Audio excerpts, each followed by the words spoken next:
Kalau kita sih dua hal yang utama. Yang pertama itu sudah pasti tidak bisa kita masuk tahun 2026 yang baru dengan hanya plan A gitu ya, rencana A gitu. Kita harus punya plan A, plan B, plan C, plan D. Jadi skenario analysis itu kerap kali kita lakukan. Kita juga percaya bahwa tahun 2026 adalah tahun yang akan lebih baik daripada tahun 2025, at least buat Bank Mandiri ya, secara pertumbuhan laba dan lain sebagainya. Kalau kita bicara valuasi tadi masih murah, itu dibandingkan historical atau kompetitor?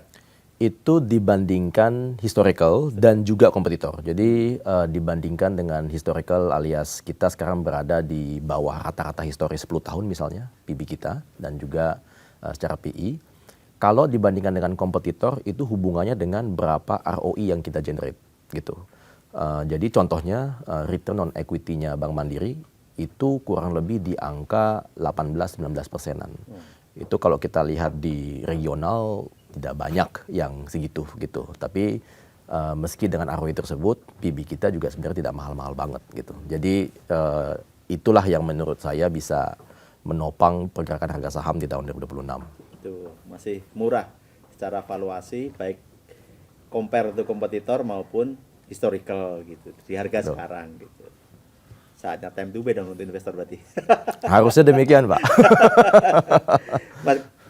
Kinerja perbankan itu sangat relate dengan kondisi perekonomian Betul. di tahun ini juga gitu. Betul. Nah, kalau Mandiri tentu berarti ekspektasinya positif terhadap perekonomian kita di tahun ini ya, dibanding tahun lalu tentunya. Betul.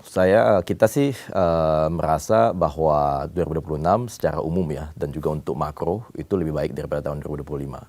Bagaimanapun juga kita sama-sama ketahui bahwa tahun 2025 adalah tahun pertamanya secara full gitu ya, pemerintahan baru gitu ya. Dan itu secara statistik ya memang tahun pertama itu selalu banyak adjustment dan fine tuning dan sebagainya. Nah, kita merasa bahwa 2026 ini lebih duduk gitu ya. Dan kita sudah melihat beberapa program-program yang sudah ada dalam rencana, baik itu dari pemerintah maupun beberapa lembaga lainnya. Contohnya misalnya kita memiliki Indonesia ya memiliki institusi baru bernama Danantara gitu ya, baru established tahun lalu dan sudah kurang lebih duduk tahun ini untuk menopang perekonomian juga. Kita juga melihat bahwa likuiditas at least beberapa bulan terakhir lebih baik gitu ya. Jadi salah satu juga yang faktor penting untuk perbankan itu adalah kondisi likuiditas, di mana kondisi likuiditas itu yang baik bisa membantu bank untuk menopang pertumbuhan kredit, dan itu pada akhirnya juga akan memiliki multiplier effect untuk perekonomian gitu. Beberapa bulan terakhir kita bisa melihat ya secara data bahwa likuiditasnya membaik gitu. Nah, semoga itu juga berlanjut. Jadi secara umum sih kita masih percaya bahwa 2026 itu lebih baik secara makro. Namun memang harus diingat dan perlu dicatat bahwa at the end of the day banyak ketidakpastian yang di luar kendali. Terutama geopolitik ya, terutama yang global yang di luar Indonesia gitu ya. Jadi itu juga perlu menjadi catatan dan kita juga tidak bisa serta-merta melihat 2026 tanpa risiko juga gitu.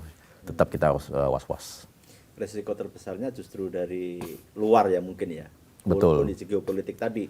Betul, karena itu apapun yang terjadi di luar sana tentunya akan dampaknya sangat erat sekali dengan hal-hal seperti harga komoditas gitu ya, minyak naik turun, harga nikel, harga batu bara yang bagaimanapun juga Indonesia masih memiliki ketergantungan kepada volatilitas harga-harga komoditas tersebut gitu. Demand luar negeri juga sangat berpengaruh. Kalau di luar ekonominya tidak baik-baik saja, permintaan dari sana tidak baik, ekspor kita melemah dan kita juga bisa kena gitu. Lalu ada faktor lagi yang bersifat yang sangat erat hubungannya dengan nilai tukar uang ya gitu. Itu juga bisa apa yang terjadi di luar sana bisa berdampak pada rupiah gitu. Nah, jadi semua itu perlu kita perhatikan secara dekat ya. Apa antisipasi Bank Mandiri terhadap kemungkinan kondisi-kondisi itu gitu? Kalau kita sih dua hal yang utama. Yang pertama itu sudah pasti tidak bisa kita masuk tahun 2026 yang baru dengan hanya plan A gitu ya, rencana A gitu. Kita harus punya plan A, plan B, plan C, plan D. Jadi skenario analysis itu kerap kali kita lakukan gitu ya. Dan bukan hanya 1-2 skenario, tapi bermacam-macam skenario, dan kita sangat agile dan harus fleksibel. Karena bagaimanapun juga perkembangannya bisa bulan ini optimis, bulan Februari ternyata ada hal baru gitu ya. Jadi kita harus agile dalam itu. Yang kedua itu punya dalam tanda kutip buffer gitu ya, buffer. Sebut saja kalau dalam sebuah rumah tangga itu dana darurat gitu. Jadi sesuatu yang memang ada hal-hal yang nggak bisa kita antisipasi, maka oleh karena itu kita perlu memiliki semacam tabungan untuk apabila sesuatu yang tidak diantisipasi terjadi gitu. Nah, buffer-buffer tersebut bisa kita lihat dari sisi mau itu buffer kapital, buffer CKPN gitu ya, dan lain sebagainya. Itu perlu kita model dan kita hitung dengan baik. Jadi ibaratnya optimis ya, tapi tetap Berhati-hati. penuh kewaspadaan Betul. ya, terutama faktor luar geopolitik yang kemungkinan terjadi gitu. Betul, Ya, Pak kayak Masiro. yang baru-baru ini terjadi juga kan. Yang Iya. tidak beberapa lama yang lalu kan. Iya. Dan memang nggak bisa kita prediksi Dan kan. memang kita bisa prediksi, betul. Kalau kita bicara segmen kredit, Pak Lo, seperti apa nih komposisi di Mandiri? Kalau Bank Mandiri memang dari awal itu segmen yang lebih dominan itu adalah korporasi, gitu ya. Jadi korporasi itu segmen yang lebih dominan, namun kita tidak hanya pada korporasi. Jadi segmen kita itu ada berbagai segmen. Ada yang kita sebut sebagai wholesale. Teman-teman bayangkan perusahaan-perusahaan besar gitu ya. Jadi ini ada korporasi, ada komersial. Lalu ada segmen retail, di mana di dalamnya itu ada UMKM, di mana ada mikro juga. Lalu ada segmen consumer, bagian daripada retail, di mana di dalam consumer itu ada KPR, ada untuk mobil ya, KKB dan lain sebagainya. Tapi memang dominannya adalah di segmen wholesale, di mana wholesale itu kurang lebih 60%, 65%-an dari total kredit kita, betul. 60% itu wholesale, selebihnya Retail. Retail berapa persen? Retail kurang lebih sekitar 35-30-an gitu. 30% itu retail ya. Betul. Mayoritas apa? KPR? Kalau untuk retail itu cukup balance antara UMKM dan juga konsumen. Ya, konsumer. Di dalam konsumer paling besar KPR. KPR ya paling besar ya. Ya, di dalam segmen konsumsi ya, consumer loan, betul. Beberapa bank juga berusaha untuk meningkatkan fee base gitu. Selain berharap dari pendapatan bunga tentunya gitu. Ya. Nah, strategi Mandiri nih.